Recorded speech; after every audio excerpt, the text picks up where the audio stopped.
Hi guys, welcome to another Power 3D tutorial. In this tutorial, I'm going to try to answer one of the questions on Power 3D forum, which one of the users posted recently, and it's basically he's asking how do we go for something like this. I'm not sure which building is this. I can give you a reference, but if you know our website, you just open the Power 3D forum and you'll see under support section a post that is titled parametric facade design, and there's a picture of this building. It basically looks like a plain surface with these intersecting curves on it. I'm gonna try to do something like this as fast as possible with 3D Max and Power 3D. So let's switch to 3D Max and get it started. Okay, the first thing I want to do is to put that surface on as a sort of plain facade. Then we're going to add those curves on it. So for the surface, I'm going to use this CV curve. It's basically a NURBS curve. You can click somewhere here and then hold the shift key so you get a straight line. As for now, we're just considered a flat surface, and we go to modify, we pick the extrude command, and then we just click on this line and drag the cursor up. Here I can adjust the height of the facade, let's say 15 meters. So to get the proportion right, we need to make that line shorter.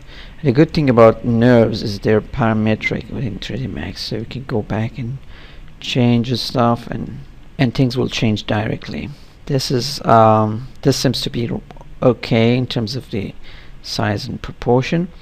We'll go to modify panel again. Under display line parameter, I don't want to see the mesh, so I'll choose ISO only, and I don't want to see also the ISO curves within the surface, so we'll just switch, right click on these little arrows and set the number of U and V lines to 0.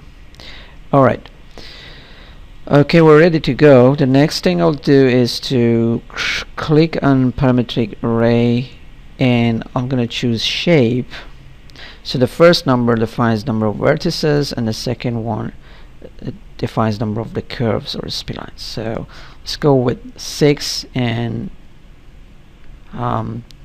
12.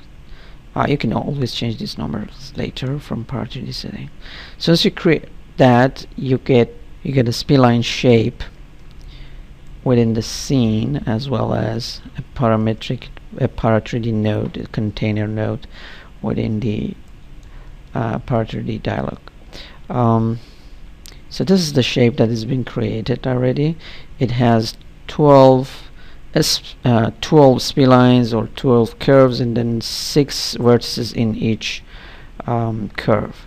So we're going to do, just to put that on the surface, using a surface controller. So we go under vertex, and we use a surface controller to control the position of vertices of that shape. So then select your surface and press update.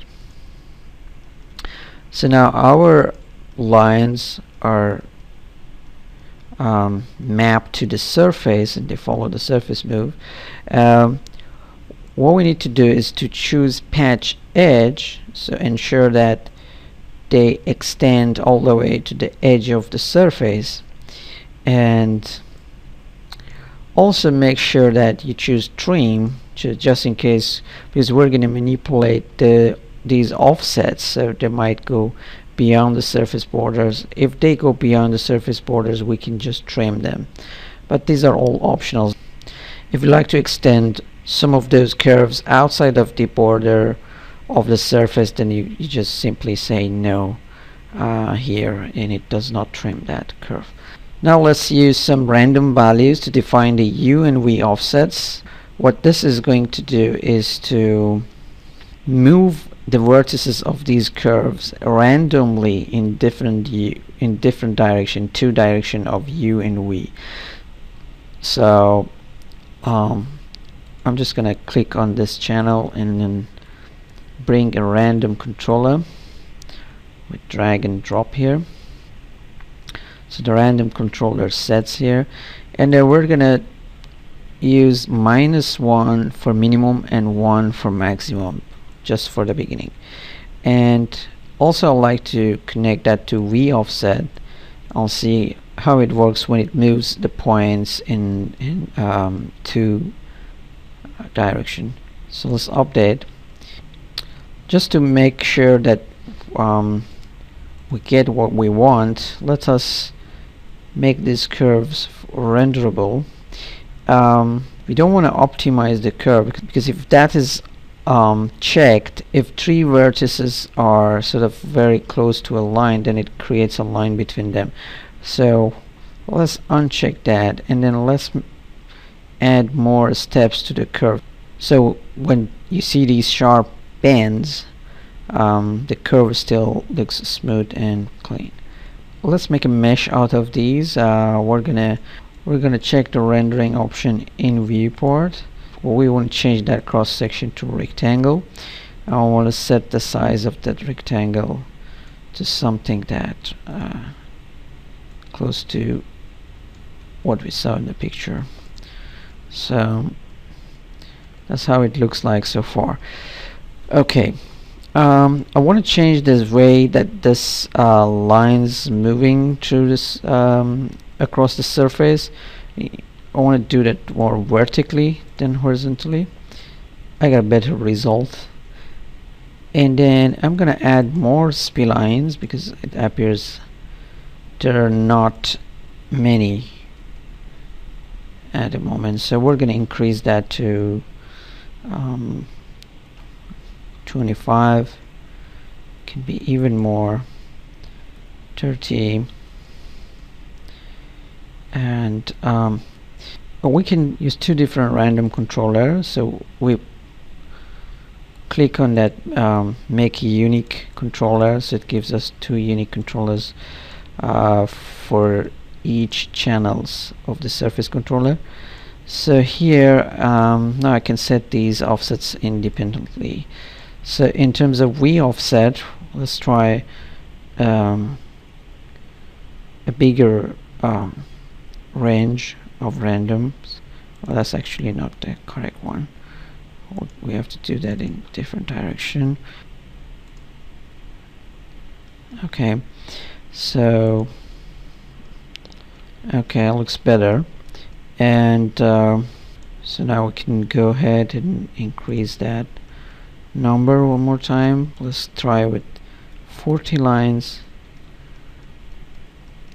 And you can reduce the number of vertices to 5.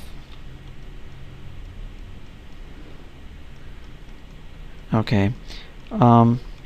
Now my problem is that these curves, they sort of stop in the middle. They don't reach the edge of the surface sometimes, because of the we're offsetting that in V direction as well. Basically, when the vertex is on the edge of the surface, we don't want to move it down or up. We want that this vertex to stay on the edge. So the V offset has to be 0. But for the rest of vertices among the curve, we want to move them with a random controller. So we need a condition controller to define these two scenarios. So let's go ahead and create a condition controller. Okay, we're just talking about single condition now. Just choose single condition, because we just want to test that if the vertex is at the beginning or at the end of the curve.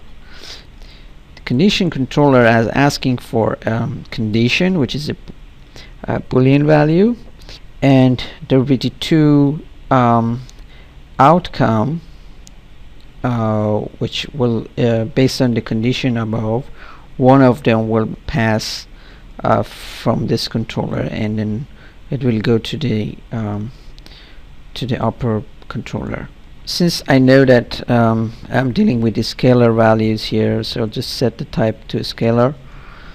Okay, so these outputs now are set. I know that if the condition is true, I'm not gonna move that, so my offset will be 0. If that statement which I'm gonna place on this channel, it returns false, then we can use a random controller to move it up and down. So let's connect that to the false channel, and then leave the true channel default value 0. Now what is the condition here? What we should do for this channel? We know that the parametric shape consider vertices in the first dimension of the array. So if you have 5 member in first dimension, for parametric shape it means you have 5 vertices here. So what defines the position of a vertex within each curve is the index 1, because it's associated with the first dimension of our array. So let's get the array variable and choose that scalar as output, and then pick index 1 for the output. So we call this index 1. So if the index 1 is 1, then it means that vertex we're dealing with is the first vertex of the curve. So let's put that test. So we're going to put this controller into a test.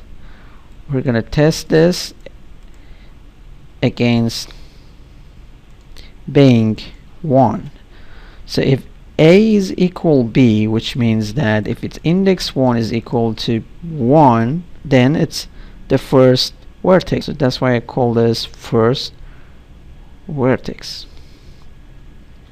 Now what defines the vertex to be the last vertex of the curve? So it's the same thing. We're gonna just copy this here. We're gonna say last vertex,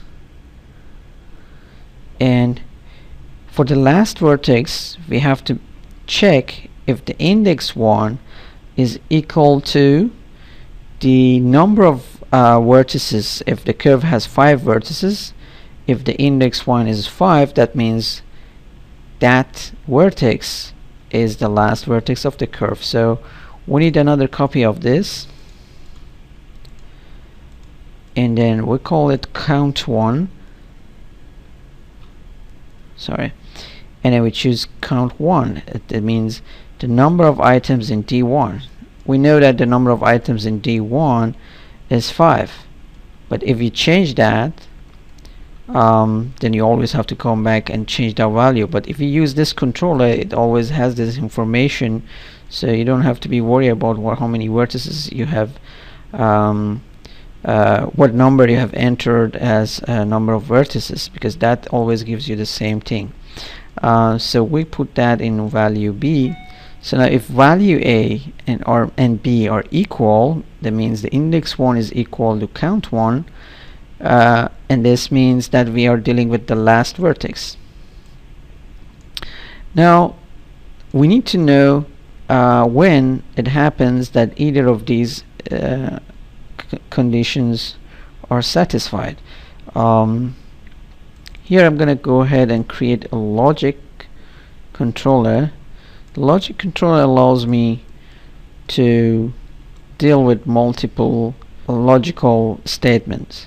What essentially a logic controller does, that takes two different logical statements, and it can perform sort of logical operation between them. You can choose if A and B are both true, or either A or B is true. What we basically is looking for is to find out either the vertex that we're dealing with, it's the first or last vertex of the curve. So we need to choose A or B for this controller.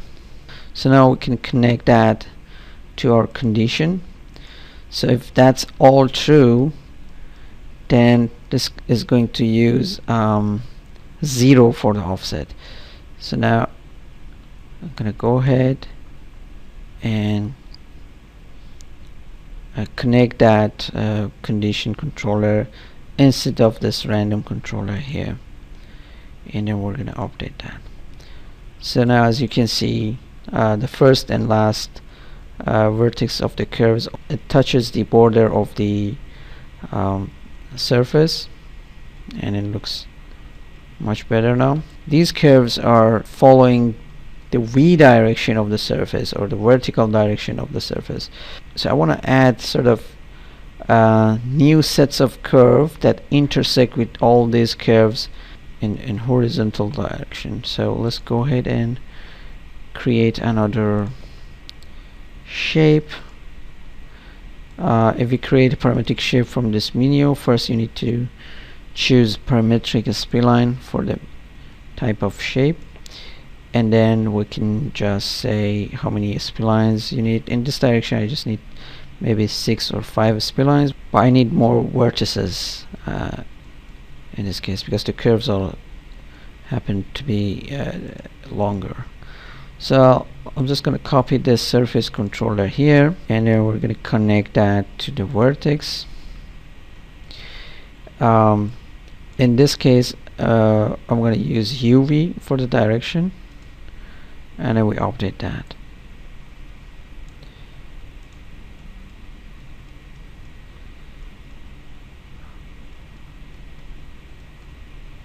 Alright, the offset looks a bit too much, so let's get these two controller separate controllers for the U offset. I think that is only should be -1 to 1. So it's all about changing these range to get a proper pattern. We can increase the number of vertices. Okay, looks better. Alright, so that's something quite similar what you see in the picture, and we learn a little bit more about these two controllers, the condition controllers and test values, stuff like that. You can just play with these parametric shape and keep updating until you get the interesting pattern that you're looking for. Also, don't forget that you can always change the number of vertices and curves and get the pattern more denser or less denser, and so on and so forth. Thanks for watching. See you next time.